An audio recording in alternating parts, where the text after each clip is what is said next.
Hey, good morning, everyone. It's Dave, and we're back with our next reading of the Old Testament. For those of you that have been following along, you know that we're in the book of Genesis. And today, we'll be starting chapter 35. All right. We'll be reading out of the New King James Version Bible. Remember, if you don't have one, or if this is your first video watching with us, you can go to Bible.com and read for free. Or you can download the YouVersion app on any Android or Apple device, and it works really good. I use that app almost every day. So chapter 35, we're going to talk about Jacob's return to Bethel, the death of Rachel, how sad, and Jacob's 12 sons, and the death of Isaac, how sad again. For a total of 29 verses. Yesterday's reading ended, I don't know, I got a chuckle out of it, but anyway, I'm also in the military, so maybe I have a sixth sense of humor, right?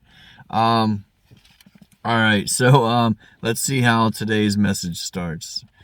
All right, then God said to Jacob, "Arise, go to Bethel and dwell there, and make an altar there to God, who appeared to you when you fled from the face of Esau, your brother."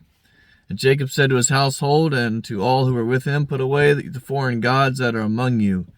Purify yourselves and change your garments. Then let us arise and go up to Bethel, and I will make an altar there to God, who answered me in the day of my distress, and has been with me in the way which I have gone." So they gave Jacob all the foreign gods which were in their hands, and the earrings which were in their ears, and Jacob hid them under the terebinth tree, which was by Shechem. And they journeyed, and the terror of God was upon the cities that were all around them, and they did not pursue the sons of Jacob. So Jacob came to Luz, that is Bethel, which is in the land of Canaan, he and all the people who were with him, and he built an altar there, and called the place El Bethel, because there God appeared to him when he fled from the face of his brother.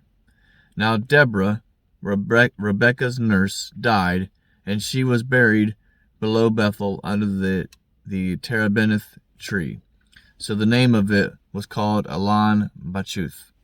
Then God appeared to Jacob again when he came from Paddan Aram, and blessed him. And God said to him, "Your name is Jacob. Your name shall not be called Jacob any more, but Israel shall be your name." So he called his name Israel. And God said to him, "I am God Almighty, be fruitful and multiply. A nation and a company of nations shall proceed from you, and kings shall come from your body.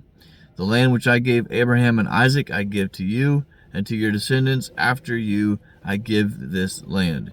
Then God went up from him in the place where he had talked to him. So Jacob set up a pillar in the place where he talked with him, a pillar of stone, and poured a drink offering on it, and he poured oil on it. And Jacob called the name of the place where God spoke with him Bethel. Then they journeyed from Bethel, and when they were but a little distance to go to Ephrath, Rachel labored in childbirth, and she had hard labor. Now it came to pass when she was in hard labor that the midwife said to her, "Do not fear, you will have this son also." And so it was, as her soul was departing, for she died, that she called his name Ben-Oni, which his father called him, but his father called him Benjamin. So Rachel died and was buried on the way to Ephrath, that is, Bethlehem. And Jacob set a pillar on her grave, which is the pillar of Rachel's grave to this day. Then Israel journeyed and pitched his tent beyond the tower of Eder. And it happened when Israel dwelt in that land that Reuben went and lay with Bilhah his father's concubine, and Israel heard about it. Now the 12 sons of Jacob were 12. Now the sons of Jacob were 12. The sons of Leah were Reuben, Jacob's firstborn, and Simeon, Levi, Judah, Issachar, and Zebulun. The sons of Rachel were Joseph and Benjamin. The sons of Bilhah, Rachel's maidservant, were Dan and Naphtali. And the sons of Zilpah, Leah's maidservant were Gad and Asher. And these were the sons of Jacob who were born to him in Paddan Aram.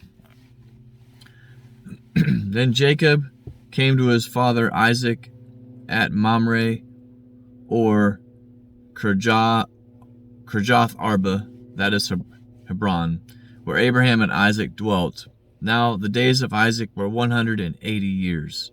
So Isaac breathed his last and died, and was gathered to his people, being old and full of days. And Esau his sons Esau and Jacob buried him. That concludes our reading of the book, in the book of Genesis.